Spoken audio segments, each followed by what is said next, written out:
inaugurar un tiempo de mucho debate en la Argentina para poder construir la Argentina que nos merecemos. Y quiero que si alguna vez me ven claudicar en algo de lo que he dicho, salgan a la calle, recuérdenme que les estoy fallando.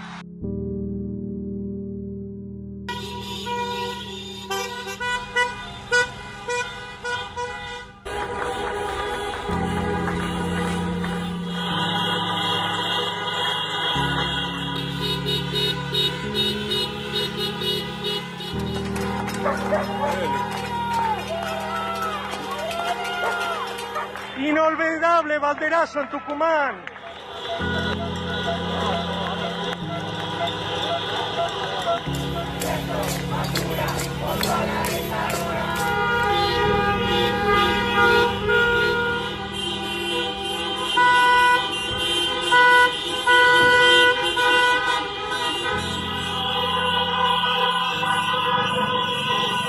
Argentina despierta. El sábado 20 de junio, Día de la Bandera, el pueblo argentino dijo basta al avance autoritario del gobierno de Cristina Kirchner y Alberto Fernández. El objetivo principal de la convocatoria fue reclamar al gobierno nacional por la intervención y la intención de expropiar la empresa agroexportadora Vicentín. Dicho de otra manera, para defender la propiedad privada y exigir que se respete la Constitución. La multitudinaria manifestación fue convocada por ciudadanos de a pie y trabajadores y se llevó a cabo en más de 80 ciudades del país y en las redes sociales. Pero el caso de Vicentín fue solo la gota que rebalsó el vaso. Desde que el kirchnerismo volvió al poder, las medidas autoritarias y el avance contra las libertades individuales no pararon de crecer. Superpoderes para Alberto Fernández e impuestazo. A pocos días de asumir, el Congreso aprobó la Ley de Emergencia Económica que otorga con la excusa de la crisis superpoderes a Alberto Fernández que no corresponden a los de su función como presidente. Dentro de la misma Ley de Emergencia se aprobó una suba de impuestos récord que golpeó duramente a las clases trabajadoras. Entre esas medidas estuvieron suspensión del pacto fiscal, es decir, que el Estado puede gastar más de lo que recauda, suba de impuestos a los bienes personales, doble indemnización para despidos, es decir, que si tenés que cerrar porque no te dejan trabajar, además debes pagar una doble indemnización. Dólar turista, un impuesto del 30% destinado a encarecer los gastos y las compras con tarjeta de crédito hechas en el exterior. A esto hay que sumarle una nueva embestida kirchnerista contra el campo. El jueves 5 de marzo, el gobierno de Alberto y Cristina subieron las retenciones a la soja 3 puntos, escalando hasta el 33%. Aunque el productor agrónomo no solo paga retenciones.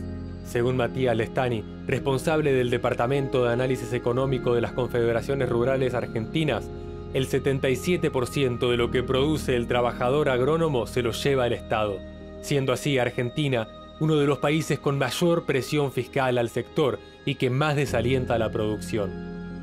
El resultado de estas medidas antiproductivas del gobierno fue un masivo tractorazo en todo el país.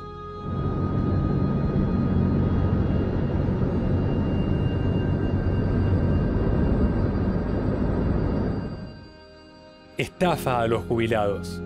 Pese a que Alberto Fernández había dicho que los jubilados eran su prioridad, rápidamente demostró que no era así.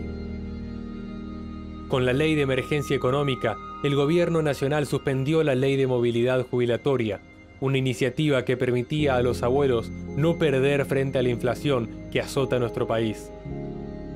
Esta medida fue prorrogada hasta fin de año y el resultado será que los jubilados pueden perder alrededor de 136.000 pesos de sus ingresos en total. Héroes de Malvinas.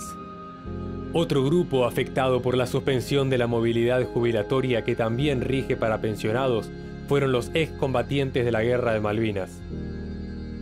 Pese a que dieron la vida por la patria, el Estado adeuda 10 años de su pensión y Alberto Fernández redujo por decreto el aumento del 7% que les correspondía. Intervenir la justicia de Jujuy. Con la intención de proteger a Milagro Sala, Cristina Kirchner avanzó con un proyecto para intervenir la justicia de Jujuy. Este intento de ir contra la independencia de poderes llevó a una manifestación ciudadana frente al Congreso y en distintas localidades del país. Asimismo, jueces de todo el país también rechazaron la intervención de la justicia de Jujuy. Ciberpatrullaje. En una teleconferencia, la ministra de Seguridad, Sabrina Frederick, admitió que el gobierno realizaba ciberespionaje con la excusa de medir el humor social. Realizan lo que se llama ciberpatrullaje, que es esto que mencioné, el patrullaje en las redes sociales para detectar el humor social y sobre todo detectar las zonas en las que esto es preponderante. A esto hay que sumarle la propuesta del senador kirchnerista Alfredo Luenzo de limitar la libertad de expresión en las redes sociales bajo una regulación pública, democrática y equilibrada. Liberación de delincuentes y celulares en las cárceles. La pandemia ha sido la excusa perfecta del kirchnerismo para avanzar con las medidas que perjudican al ciudadano argentino. El beneficio de prisión domiciliaria para delincuentes, entre ellos violadores, es otro de los tantos ejemplos.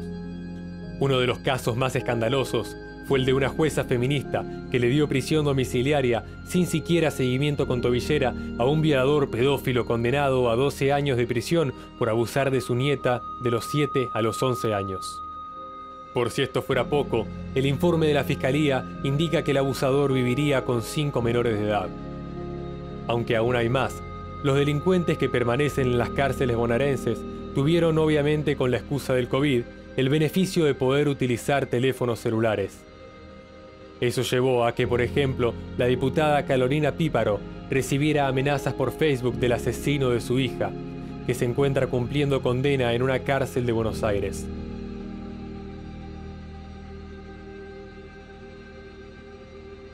Corrupción y sobreprecios.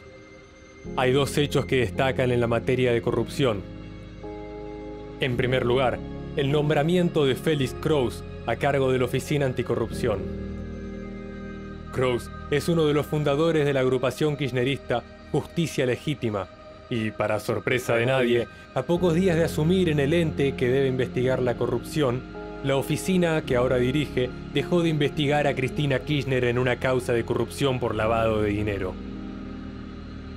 Por otro lado, los escándalos de sobreprecios salpican una vez más al kirchnerismo. Medicamentos, alcohol en gel, aceite y hasta fideos son algunos de los insumos que el gobierno compró con precio hasta un 400% más caro y que tras la presión de los ciudadanos por redes sociales tuvo que dar marcha atrás. Cuarentena. Pese a que el 23 de enero el ministro de Salud Ginés González García dijo que no hay ninguna posibilidad de que el coronavirus llegue a Argentina, ya llevamos 100 días de aislamiento obligatorio con limitaciones para trabajar, abandono de argentinos en el exterior, prohibición de hacer ejercicio al aire libre y hasta de visitar a seres queridos. Estos dichos, sumado a hechos de la gestión, llevaron a que el ministro sea denunciado penalmente por violación del deber de funcionario público en la Fiscalía Federal número 3 de Rosario. Entre los hechos de la mala gestión de la cuarentena se aparece la compra de test rápidos a China, que, según especialistas, son defectuosos y pese a eso el gobierno los sigue utilizando. Además, hasta el 20 de abril, Argentina tenía la tasa de médicos infectados más alta del mundo. Por otro lado, Alberto Fernández amenazó a quienes no obedecen al gobierno diciendo: los vamos a detener y les vamos a sacar los autos. Son unos inconscientes. Dicho y hecho, según informes de la Policía Federal citados por Infobae, la persecución tiene un saldo de más de 10 millones de argentinos notificados, más de 93.000 argentinos detenidos y 4.632 autos secuestrados, de los cuales el dueño podría no recuperar su propiedad. Eso sí, Alberto Fernández realiza actos políticos por el país, sin seguir las normas de aislamiento social y el uso obligatorio del barbijo que él mismo impone a la población. Entre los lugares que visitó aparecen Tucumán, La Rioja, Formosa o la ciudad turística de Villa Langostura. Argentinos abandonados en el exterior. El cierre total de fronteras que rige desde el 27 de marzo y se extenderá por lo menos hasta septiembre, afectó no solamente a extranjeros que querían viajar a Argentina, sino también a nuestros ciudadanos que están en el exterior por cuestiones de turismo así como también estudiando o trabajando. La necesidad de volver a Argentina de muchos de estos ciudadanos hizo que el gobierno nacional dispusiera de vuelos de repatriación. Estos vuelos solo se permiten si son de la empresa estatal Aerolíneas Argentinas, ya que el gobierno prohibió volar a empresas privadas, lo que significó que miles de argentinos que estaban en el exterior no puedan abordar los vuelos que ya habían pagado. A esto hay que sumarle que el gobierno de Alberto Fernández no reconoce los pasajes ya comprados y obliga a los ciudadanos argentinos a comprar boletos en Aerolíneas Argentinas a costos altísimos. Además de todo esto, los argentinos en el exterior deben comprar insumos básicos como agua, alimento o pagar el alojamiento que no estaba estipulado en su viaje a un 30% más caro por el impuesto país que impuso el gobierno. Economía. La economía en tiempos de pandemia, pero por sobre todo en tiempos de kirchnerismo, muestra un notable fracaso. Desde la vuelta al poder, el kirchnerismo parece encaminarse a velocidad de Fórmula 1 hacia Venezuela, con medidas antiproductivas como limitar el comercio, aumentar los impuestos, prohibir los despidos, congelar los precios, controles de precios y clausuras, entre otras medidas chavistas. Algunas medidas llevadas adelante por el gobierno desde su asunción. Impuestazos. Como ya lo mencionamos anteriormente, el aumento de impuestos al sector productivo es una de las medidas favoritas del gobierno y sus dirigentes. Control cambiario. Si bien el cepo al dólar fue una de las medidas que dejó el gobierno de Mauricio Macri, el gobierno de Alberto y Cristina aumentó los controles llevando el dólar de mercado a un precio histórico. Además, solo se puede comprar moneda extranjera con declaración jurada y un máximo de $200 al mes. A esto hay que sumarle el impuesto país, que es un impuesto al ahorro que consiste en entregarle al Estado el 30% del valor de la compra en dólares. Expropiaciones. Si bien todavía el gobierno no pudo quedarse con ninguna empresa privada, la intención de quitarle su propiedad a la familia Vicentín, con la excusa de la soberanía alimentaria, la misma que usaba Hugo Chávez, más algunos proyectos de congresistas, muestran que Alberto Fernández parece seguir los pasos de Cristina Kirchner durante sus 8 años gobernando. Controles de precios y clausura de comercios. Una de las medidas más chavistas del gobierno. La patrulla de militantes de la Cámpora saliendo a controlar que los comerciantes vendan sus productos al precio que el gobierno dice preocupa. Y más aún cuando el castigo son multas impagables e incluso la clausura del comercio. A esto hay que sumarle la prohibición para despedir empleados o la doble indemnización que llevaron a empresas como la TAM a cerrar, entre otras medidas que restringen la producción y el comercio. Estas medidas, más la prohibición para trabajar para la mayoría de los sectores de la economía argentina bajo la excusa de la cuarentena, llevaron al país a entrar en el 9º default de su historia, la caída económica más grande de los últimos 11 años. La caída económica de marzo, con solo 10 días de cuarentena, fue del 9.8%. Hasta abril, 56.000 kioscos habían cerrado, 54% de las pymes estaban cerradas. Solo en marzo, 14.830 empresas dejaron de pagar aportes. Según la UCA, desde que comenzó la cuarentena, 860.000 personas quedaron desempleadas.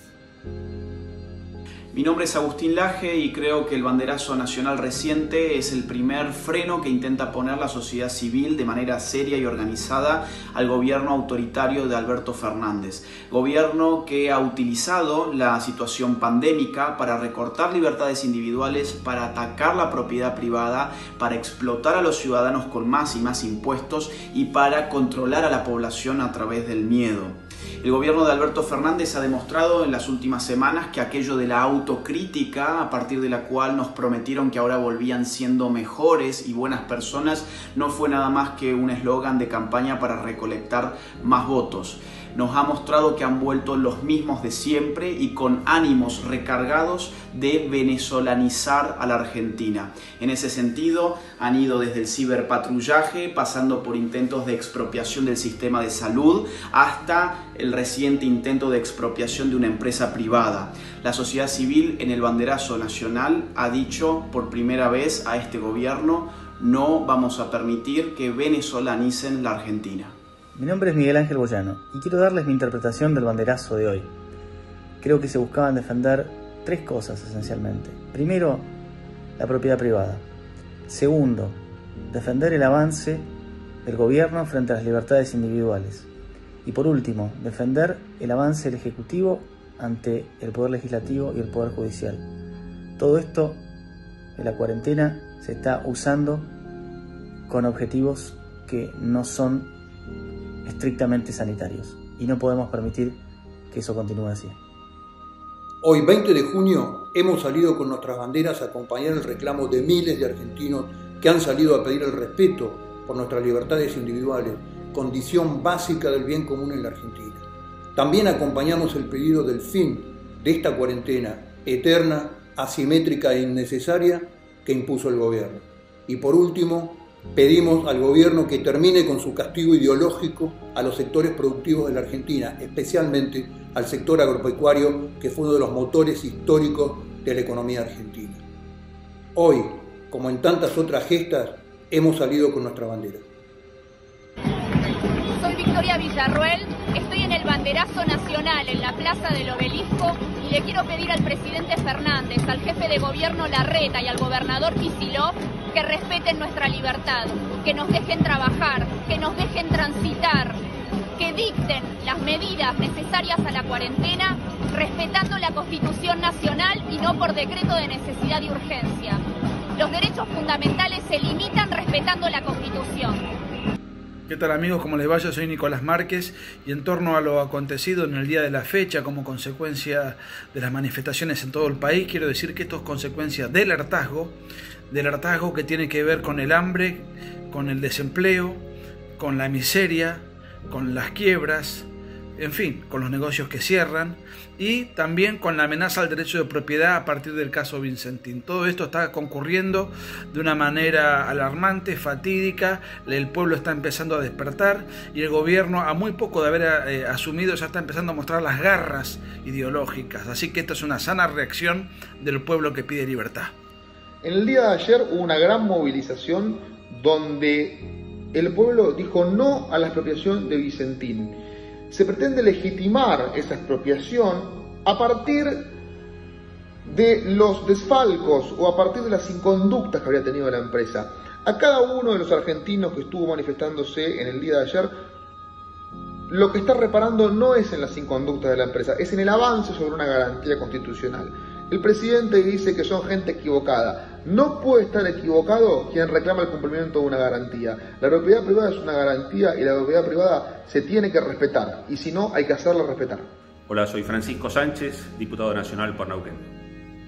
Hoy, multitudes de argentinos salimos a las calles a conmemorar los 200 años del fallecimiento del general Belgrano y también a decirle a este gobierno nacional que así como Belgrano soñó un país, también nosotros lo soñamos.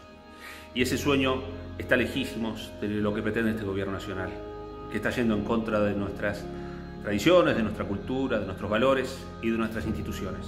Y que cada vez que quieran hacerlo, nos van a encontrar en la calle, firmemente unidos. Hola, soy Guadalupe Batallán y quiero compartirles mi reflexión sobre el banderazo del día de hoy. Me parece que Vicentín fue solamente una excusa, pero la realidad es que hay un montón de razones por las cuales la gente decidió salir a la calle a decir basta.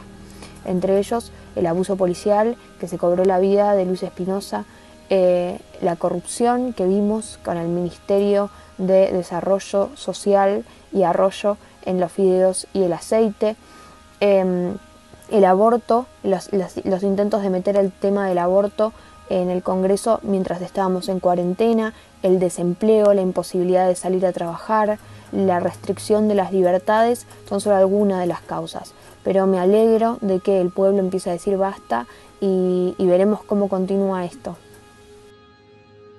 Por estas y muchas otras medidas, el pueblo argentino salió a las calles para marcarle las fallas al gobierno, como el mismo Alberto pidió en campaña. Basta de usar la pandemia para avanzar contra las libertades individuales, la propiedad privada y la Constitución. Argentina no es Venezuela y nunca lo será.